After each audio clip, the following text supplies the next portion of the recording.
Dans cette vidéo, je vais vous expliquer les trades que vous aurez pu prendre aujourd'hui et qui auraient pu vous donner une journée complètement délusionnelle. On parle plus de 14 et 25 R. Donc ça fait 40 R au total. Ce sont des trades entièrement cohérents dans l'histoire, dans ma narrative et dans mon modèle. Et donc c'est pour ça que je vous les présente sous cette vidéo. Donc, dans un premier temps, faut partir du higher time frame pour avoir un contexte global et comprendre concrètement ce que le prix fait. Et donc, dans mon contexte global, je vois que j'ai une expansion. Hop. Donc, ce qui me permet de cadrer mon prix et d'avoir mon IBDR. Je vois que le prix fait quoi?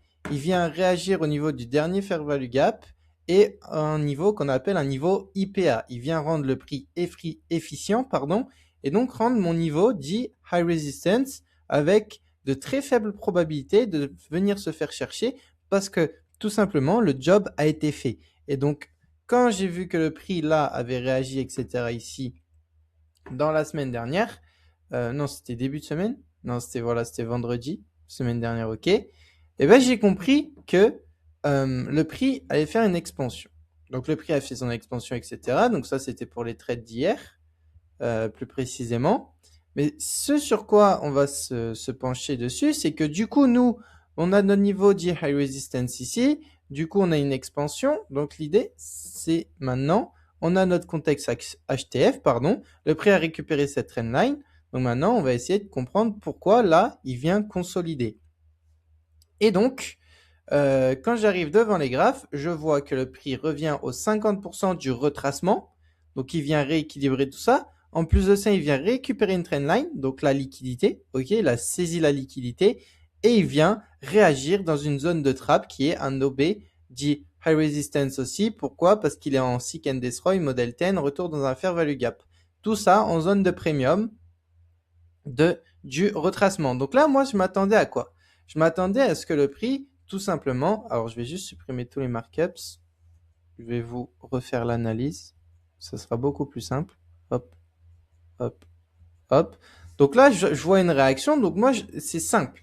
Je vois que le prix il consolide. Donc, consolidation, c'est un nouveau cycle. Donc, si le prix consolide et crée un nouveau cycle, on comprend quoi? On comprend qu'il ne va pas, enfin, qu'il n'aura pas besoin de retracer parce que il a fait entrer de nouveaux acteurs. Et donc là, si on respecte le price delivery, on a une consolidation ici. Hop, pardon. Consolidation, expansion, réaccumulation. Donc là, on est dans un contexte de market maker buy model. Et donc pour moi, hop, et donc pour moi, ce niveau-là était une consolidation. Donc j'y avais pas d'intérêt à vouloir short le marché pour aujourd'hui parce qu'en fait, il était en train de réaccumuler. D'accord? Par contre, ce que je me suis dit, qui était ultra pertinent, c'est l'idée que le prix, là, si on regarde concrètement, vous voyez, il réagit dans un order block. Et donc, s'il réagit dans un order block, en l'occurrence, il va devoir conforter les acteurs en vente. Et donc, pour conforter les acteurs en vente, hop, pardon, pour conforter les acteurs en vente, il doit créer quoi? Il doit créer une cassure de structure. Et donc là, c'était mon niveau de cassure de structure. Et donc, à ce niveau ici, il y avait tout le monde qui vendait, plus personne qui achetait. C'est pour ça que j'ai pu acheter. Mais là, je vais vous décortiquer ça sur du lower time frame parce que en HTF, c'est plus compliqué. Mais du coup, là, vous avez mon histoire globale qui était que le prix devait créer une cassure de structure. Donc moi, j'attendais tout simplement que ce niveau se fasse saisir pour acheter. Et ça aurait été ça a été pardon le trade into the liquidity parce que on est dans la direction du prix. Par contre, là où ça a été pertinent et que j'ai réussi à capitaliser sur une vente, c'était tout simplement ici. Pourquoi? Parce que c'était un trade qu'on appelle donc into the liquidity. Pour moi, ce niveau-là, si mon TradingView veut bien marcher, TradingView en ce moment, franchement, c'est n'importe quoi. Ok, super. Il me fait changer de page et tout. On adore. Ok, euro USD. Ok, du coup, j'étais en train de dire, euh, ce trade-là, pardon, hop, c'est donc un trade into the liquidity parce que moi, je savais qu'on allait récupérer ce niveau. Et mon histoire, c'était de récupérer ce niveau. Donc, en fait, j'ai pris un trade dit moins probabiliste, pardon, avec le plus de chances de se faire SL que les trades away the liquidity, mais parce que j'avais un draw on liquidity clair qui était ici. Donc, je me suis permis d'allouer une cartouche pour short à ce niveau-là. Mais donc, l'histoire ici, donc vous avez compris, moi je voulais acheter ici et je voulais vendre quand il n'y avait plus d'acteurs. Donc maintenant, on va identifier la liquidité. La liquidité, elle était assez simple. En réalité, on voit qu'on a une zone de trappe ici qui vient pas se faire casser. Et donc là, on crée une réaction, deux réactions, trois réactions. Une, deux, trois. C'est chaque réaction là, si vous regardez bien, en fait, alors attendez, hop, si vous regardez bien, chaque réaction ne casse pas, enfin, casse une structure interne. Donc là, on a notre structure qui se trouve entre ici et ici, vous êtes d'accord avec moi. Et donc, tout ce qui se passe à l'intérieur, c'est pour conforter les acteurs en achat. Donc là, cette cassure-là, pour moi, c'est un BOS en interne, c'est-à-dire que les acteurs vont mettre leur SL ici parce qu'ils vont rentrer en ordre stop. OK? On a du SL là. Même chose ici, on a une cassure de structure qui vient du coup conforter les acteurs qui se placent ici. Donc là, on a encore plus d'acheteurs. Hop, ok. Et même chose ici. Et ça, c'est ce qui a été notre fake BOS à la saisie de l'Asian High. On a encore donc un BOS pour les acteurs, mais nous, c'est notre fake BOS. Pourquoi c'est notre fake BOS? Parce que là, on comprend qu'on vient conforter les acteurs via la cassure de structure. Donc, les acteurs se placent en achat. Mais ce qui définit pardon, notre fake BOS, c'est tout simplement que le prix est venu saisir tous les vendeurs. Donc là, si on regarde concrètement, vous voyez, on a le prix, si ça veut bien marcher encore une fois, ça commence à me rendre fou, honnêtement. Ok, ok. Donc on a ce niveau-là qui vient être saisi et c'était en fait le dernier niveau où on avait tous les acteurs en achat. Hop. En vente, pardon.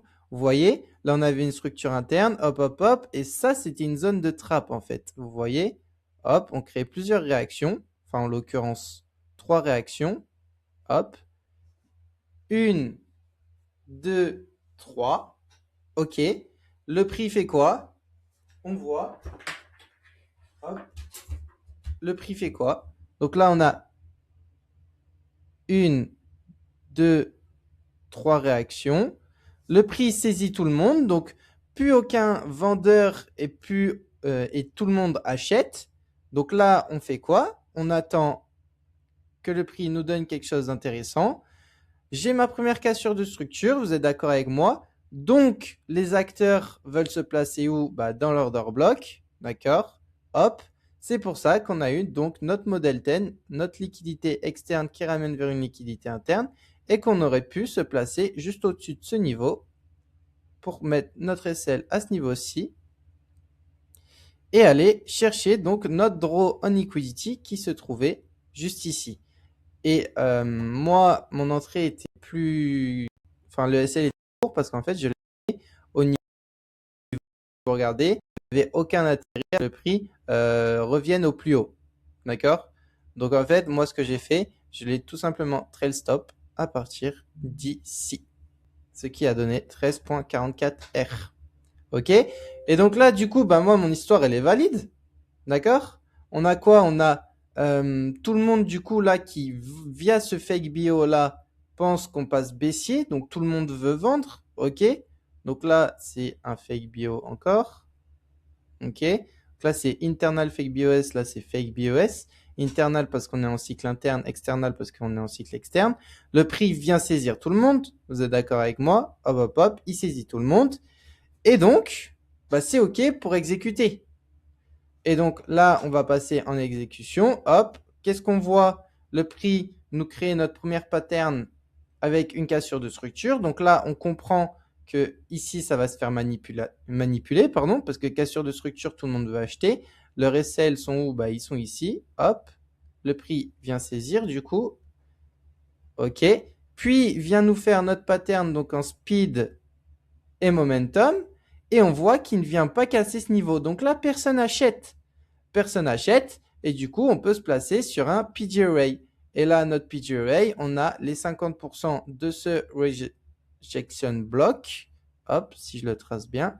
OK. Et donc, on pouvait se placer au 50%. Hop, comme ceci. SL bah, sous le rejection.